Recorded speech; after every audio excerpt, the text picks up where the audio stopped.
부동산 통계의 모든 걸 보여드립니다. 나나의 부동산. 구독, 좋아요 눌러주세요. 자, 평택 센트럴 자이가 거래 건수가 3단지가 772건, 압도적으로 많죠. 압도적으로. 그리고 4단지가 187건이요. 요거는 기간은 2019년도 1월부터 올해 6월 1일까지의 거래량을 얘기합니다. 이건 실제 거래된 겁니다. 이거는. 그리고 5단지가 194건, 1단지가 319건, 2단지가 294건. 왜 이 3단지가 이렇게 인기가 많은지 모르겠는데 어찌됐든 3단지가 압도적으로 거래량이 많아요. 자, 그리고 평택 효성 해링턴 플레이스가 또 그 다음 건수인데 1단지가 202건, 근데 2단지가 673건이요. 여기도 왜 2단지가 이렇게 많은지, 이게 단지마다 좀 차이가 있나 봐요. 그리고 아까 부영 아파트와 태평 아파트, 이게 이름 좀 익숙하죠? 갭 투자가 굉장히 많았던 지역 두 군데입니다. 여기도 매매 건수가 베스트 5에 들어가요. 거래 건수가, 태평 아파트 같은 경우는 거래 건수가 615건, 부영 아파트는 1단지가, 여기도 1단지 왜 이렇게 인기가 있는지 모르겠어요. 618건, 2단지가 190건. 이렇게 거래가 이루어졌고, 제가 얘네들이 이 618건, 얘네들이 실제로 어떻게 거래가 됐는지, 가격대가 어떤 식으로 만들어졌는지 바로 보여드리겠습니다. 자, 평택 센트럴 자이 3단지입니다. 그리고 매매 가격입니다. 선 보이세요? 이렇게 코로나 시기에 올라갔다가 뚝 떨어졌다가 최근에 다시 살짝 올라가고 있는 거 보이세요? 자, 일단 요거 이제 뭐 한번 대충 한번 보시고 전세 가격 한번 볼까요? 사실 전세가 1억 밑에도 있었어요, 사실은. 1억 밑에가 뭐 하나가 있긴 있는데, 이건 뭐 특이한 케이스겠죠. 특이한 케이스고, 1억대 초반에 좀 있어서. 근데 이게 코로나 때 전세가 올라요. 1억 5천 하던 전세가 1억 5천에서 2억 아래 한 1억 8천 정도 거래되던 전세가 코로나 시기에는 이게 어떻게 되냐면은 3억 6천까지 올라요. 전세가 이때 실제 거의 이때쯤에 이게 많이 거래가, 전세가 이렇게 많이 거래가 됐어요. 요거는 너무 멀었다. 4억 6천. 야, 이렇게도 전세를 들어가는 분이 있네요. 4억 6천에도 전세를 들어갔어요, 이분은. 그리고 이렇게 됐던 게 2022년 한 6월 기점으로 해서 쑥 떨어져요. 그리고 지금 현재는 전세가 한 2억대? 한 2억 한 6천? 아니면 전세가 한 1억 9천 정도도 있어요. 그러니까는 전세는 조금 많이 빠졌어요. 다시 매매가로 볼게요. 자, 이제 여러분이 여기서 눈여겨보셔야 되는 게 뭐냐면 요거예요, 요거. 이 점 하나가 실제 거래되는 금액들인데, 보세요. 여기 이게 점점 쪼쪼쪼쪼 모여있는 애들이 사실 포도 알갱이처럼 모여있죠, 이렇게. 포도 알갱이처럼 이게 모이는데, 이게 포도 알갱이가 위아래로 좀 붙어 있죠. 그죠? 자, 제가 이제 이걸로 표시를 한번 해볼게요. 여기 이렇게 포도 알갱이 하나 있고, 여기도 이렇게 포도 알갱이가 하나가 좀 있네요. 뭉쳐 있네요. 그리고 여기 이렇게 포도 알갱이들이 뭉쳐 있죠. 이 이제 세 군데의 포도 알갱이들이 있는데, 자, 한번 보겠습니다. 이때가 언제냐면은 아파트가 올라간다라는, 아파트 가격이 상승한다는 신호를 사람들이 느꼈을 시기예요, 이때가. 이때 이걸 누가 샀을까요? 여러분 한번 생각을 한번 해보세요. 아파트 가격이 상승할 때 사는 사람은 누구예요? 누굽니까? 바로 투자자죠. 투자자들은요, 아파트 가격이 상승하잖아요. 가격이 비싸도 삽니다. 그러니까는 얘네들은 가격이 이렇게 위아래로 좀 이렇게 되는 거 보이죠? 이게 뭐냐면은 이게 3억 한 초중반에 거래가 되던 게 이건 4억 중반까지도 거래가 됐어요. 그러니까 3억대에서 거래가 된 시점인데 어떤 사람은 이걸 4억대에도 샀어요. 이 말은 무슨 말이냐? 비싸도 산다는 얘기예요. 그리고 이 사람은 앞으로 아파트가 오를 거다라고 예측을 해서 1억 정도 좀 비싸지만 산 거예요. 왜? 오를 거니까. 그리고 실제로 이렇게 올랐잖아요. 투자자들이 몰리는 시기에 이 알갱이들은 약간 위아래로 약간 이렇게 높아요. 가격 차이가 벌어졌지만 거기에 뭉쳐 있잖아요. 그리고 요때 한번 볼까요? 2020년 11월, 12월 요때인데 2020년 12월쯤 되면은요. 이게 어떤 사람은 막 한 3억 8천에도 사는 사람이 있지만 요 같은 요 시기에 어떤 사람은 5억 9천에도 삽니다. 이걸. 요거 5억 9천 요 위치고 요거 한 3억 8천 9천 되는 위치겠네요. 요게. 자. 왜 이렇게 살까요? 아, 보세요. 이거는 국토교통부에서 실제 거래가 된 자료를 제가 뽑아서 그래프로 만든 거예요. 이건 제가 속일 수가 있는 게 아니에요. 왜 살까요? 오른다고 생각하니까 비싸도 삽니다. 투자자들의 특징이에요. 아파트 투자자들은요, 아파트 가격이 비싸다 싸다 아무 상관 안 해요. 단 하나 관심 있는 건 이게 앞으로 오를 거냐 떨어질 거냐 관심 있어요. 그리고 그 사람들은 오른다고 판단이 되면 비싸도 삽니다. 왜? 더 오를 거니까. 그래서 이런 그래프가 만들어져요. 근데 이때도 이렇게 최고점이 이렇게 만들어져요. 이때 이제 뭉쳐 있는 게 아니라 좀 약간 옆으로 넓게 위아래도 있긴 하지만 좀 넓게 이렇게 좀 퍼져 있죠. 이때 누가 샀을까요? 바로 코로나 때 유행하던 단어가 있죠. 영끌. 그죠? 3억 초중반 하던 아파트를 7억에도 산 사람이 있고 6억 후반에도 산 사람이 있어요. 더 오를 것 같으니까. 근데 보세요. 요 포도 알갱이가 뭉쳐있는 것처럼 뭉쳐있진 않죠. 그죠? 약간 옆으로 넓게 퍼져 있죠. 투자자들이 집중적으로 몰린 게 아니라 아파트 가격의 상승에 불안함을 느낀 많은 분들이 이때라도 아파트 구매에 뛰어든 거예요. 그리고 현재 가격은 여기 와 있죠. 자, 근데 여기 포도 알갱이들과 여기 포도 알갱이는 좀 모양이 달라요. 왜 다르냐? 또 어떻게 다르냐? 보면은 이 포도 알갱이가 뭉쳐는 있어요. 뭉쳐 있는데 요 포도 알갱이처럼 위아래로 높게 뭉쳐 있는 게 아니라 좌우로 길게 뭉쳐 있어요. 이건 뭐냐? 일단 급매물을 산 사람들입니다. 전달 대비 뭐 1억, 2억 막 떨어지잖아. 그죠? 뭐 2020년 3월 대비 뭐 몇 억 떨어져 있잖아요, 사실. 그죠? 2022년 뭐 6월 달에는 요게 한 6억까지 갔던 요 매물들이 이땐 한 4억 중반까지 떨어지잖아요. 그죠? 지금 현재 4억 중반에 거래가 되고 있어요. 그리고 6월 달에도 현재 4억 중반에 거래가 되고 있고요. 올해 6월 달 거래입니다, 이게.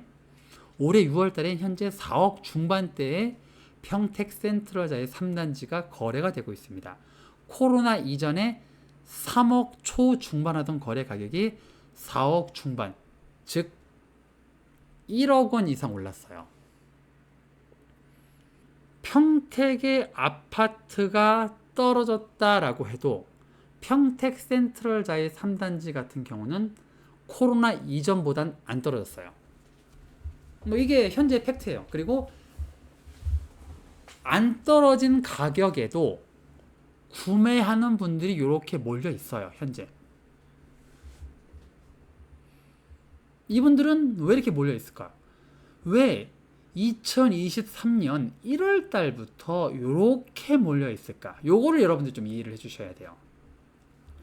이제 아파트 가격이 오를 거니까 이제 산 사람도 물론 있을 거예요. 이제 아파트 가격이 오를 거라고 예상을 해서 뭐 불안감에 코로나 때 너무 아파트 가격이 오른 걸 봤기 때문에 이제 불안한 거예요. 본인이 막 불안해 가지고 지금 같은 기회가 다시는 안 올 거야 라고 판단한 분들이 물론 계실 겁니다. 그래서 이분들이 구매에 나섰는데 사실 돈이 없으면 구매에 나설 수가 없잖아요. 이때부터 이제 뉴스에 나온 용어가 하나 있어요. 뭐? 특례 보금자리론. 특례 보금자리론이라고 하는 게 나왔어요. 특례 보금자리론 아는 분들 아실 겁니다. 그냥 간단하게 말씀드리면은 굉장히 싼 이율에 크게 한도에 구애를 받지 않고 자기 뭐 대출이라든가 소득에 그렇게 다른 대출 상품보다는 좀 제한이 적은 정부에서 지원하는 금액이에요. 그러한 금액을 바탕으로 구매한 분들이 있을 거예요. 이렇게 보이죠? 자, 어쨌든 제가 이제 아까 말씀드렸는데 여기 평택 센트럴자의 3단지도 갭 투자가 있었지만 한 30건 정도가 있었고 그렇게 많지는 않아요. 그렇게 많지는 않아서 그분들이 이제 코로나 시기 때 한 30건 정도가 갭 투자가 있었는데 뭐 이 중에는 그분들이 이제 물건 내놓은 것들 좀 있을 수 있겠죠. 근데 어쨌든 요게 최근에 약간 상승을 했습니다. 거래 가격이 쭉 빠지다가 상승을 했어요. 이제 문제는 여기서 계속 얘가 올라갈 거냐 아니면은 올라가던 게 다시 꼬꾸라질 거냐 요런 이제 문제가 있을 수 있겠죠. 요거는 제가 좀 나중에 설명을 드릴게요. 자, 그리고 다른 단지 한번 보겠습니다. 자, 이제 평택 효성 해링턴 플레이스 2단지 한번 보겠습니다. 여기도 이제 평택에서 거래 건수가 많은 베스트 5에 드는 데고요. 이 소사동이고 그리고 26평짜리 아까 제가 이제 잠깐 설명을 안 드렸었는데 그리고 센트럴자의 3단지 같은 경우는 거래가 가장 많이 된 게 25평짜리였어요. 동삭동에 있는 거고 그리고 해링턴 플레이스 2단지 같은 경우는 26평의 거래가 가장 많이 됐고 소사동에 있는 거고요. 여기도 볼게요. 매매 가격이 요쯤에 형성이 돼 있어요. 뭐 코로나 전에는 막 3억 원대 거래가 되던 건데 이게 조금 전 3억 중반대에서 상승기 때 집중적으로 거래가 됩니다. 이때 집중적으로 거래가 돼요. 이제 뭐 3억 초반, 3억 중후반 이때 막 집중적으로 거래가 되는 거 보이죠. 그리고 상승기 때는 조금 전 거래 건수가 없어요. 자, 그리고 코로나 한참 때는 사실 뭐 거의 뭐 거래가 씨가 말랐죠. 그리고 얘네들이 이제 급매물이 나오면서 이렇게 다시 이제 3억 초중반대 거래가 되는 게 평택 효성 해링턴 플레이스 2단지 같은 경우는 평택에서 좀 재밌는 데인데 코로나 이전 때 거래 가격이에요. 이게 사실은 코로나 이전에 사실 뭐 3억 초중반 이때 거래가 좀 됐던 데기 때문에 그때 가격까지는 떨어졌다가 다시 살짝은 올라가고 있어요. 이제 한 3억 9천까지 5월 달에 거래가 됐네요. 5월 달에 3억 9천까지 거래가 됐어요. 전세 가격 한번 볼게요. 여기도 전세 가격이 이렇게 좀 이제 1억 5천, 뭐 1억 뭐 8천 이렇게 있다가 코로나 시기 때 약간 뭐 전세가 좀 거래가 이렇게 있었는데 지금 현재 전세 가격이 2억 2천 정도까지 이제 올라왔어요. 그리고 마지막에는 이게 2억 5천 이렇게 좀 있네요. 마지막 거래가 이제 2억 5천짜리가 있는 거예요. 이게 그러니까는 조금 하락하다가 살짝 전세가 좀 올라는 갔어요. 현재. 자, 근데 평택 효성 해링턴 플레이스 같은 2단지 같은 경우 보면은 이때 사람들이 집중적으로 이제 투자자들이 사들여요. 그리고 이때는 다시 이제 실수요자들이 지금 달라붙어요. 여러분들 이게 그래프를 보실 때 좀 이해하셔야 되는 게 상승기 때 사는 사람들과 하락기 때 사는 사람들은 달라요. 상승기 때는 제가 아까 말씀드린 것처럼 좀 두껍죠. 이게 그래프가 두꺼운데 막 집중적으로 몰려있죠. 이거는 실수요자라기보다는 투자자에 가까운 분들이에요. 이분들은 집중적으로 상승기 때 사들여요. 근데 하락기 때는 뭐 그렇게 거래가 많지는 않은데 하락기 때는 거의 실수요자들이 아파트를 구매를 합니다. 이제 여기 이제 급매물 위주로 좀 구매를 했죠. 보니까 요때 대비 뭐 요때 뭐 사실 여기도 뭐 3억 초중반 하던 게 5억 5천까지 5억 3천까지 갔어요. 근데 그렇게 가격이 형성됐던 게 마지막쯤에는 뭐 한 요렇게 떨어져 3억 5천까지 또 막 떨어지고 그러잖아요. 그죠? 요때는 실수요자들이 이렇게 구매를 했는데 여기 같은 경우는 이렇게 이해를 하셔야 돼요. 여러분들이 요 아파트와 이제 효성 해링턴 플레이스 여기하고 센트럴자 여기가 뭐가 다른지 좀 보이세요? 뭐가 다른지 보이세요? 여기 센트럴자의 3단지 25평과 효성 해링턴 플레이스 2단지 26평의 차이가 뭐냐? 바로 이 구간이 많이 비어있는 거 보이죠? 그죠? 이 무슨 말이냐면 물론 이 구간에도 뭐 이제 영끌한다고 사신 분들이 있을 거고 아니면 더 필요해서 사신 분들이 있겠는데 이 구간에 아파트를 안 샀다는 건 또 요때 샀던 분들은 요때 내놨을 수도 있고 급매물이 나올 가능성이 그렇게 크지 않아요. 여기는 평택 효성 해링턴 플레이스 2단지 같은 경우는 이미 이때 사신 분들이 급매물을 이때 많이 내놨고 이분들은 또 이때 사신 분들이 뭐 본인 여건에 따라서 급매물을 이렇게 이 가격대보다 더 낮은 금액에 내놓을 수 있는지 모르겠지만은 아마 이때 금액 아래로는 잘 안 내놓을 거예요, 사실은. 그래서 여기 같은 경우는 실제 거래가 많이 비어 있잖아요. 여기도 거래가 좀 많이 비어 있고. 근데 여기 보세요. 센트럴자에서 얘들은 막 뭉쳐있죠. 이게 뭉쳐있죠. 이게 무슨 말이냐면은 요거 보세요. 여기 코로나 급등기 때 이 아파트를 사신 분들이 많아요.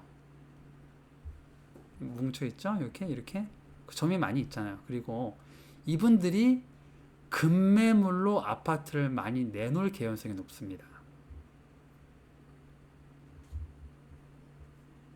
그리고 그거를 실수요자들이 구매를 하겠지요.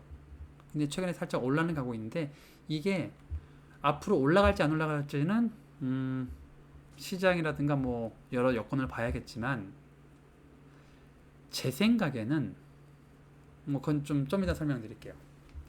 지금 뭐 말씀드리기 좀 그렇고 좀 이따 설명드릴게요. 아무튼 좀 이렇게 차이가 있어요.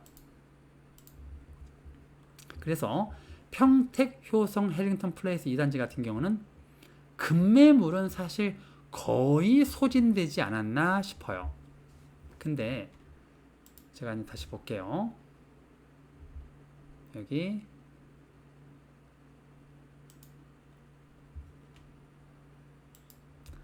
매물 건수가 근데 굉장히 많네요. 그죠?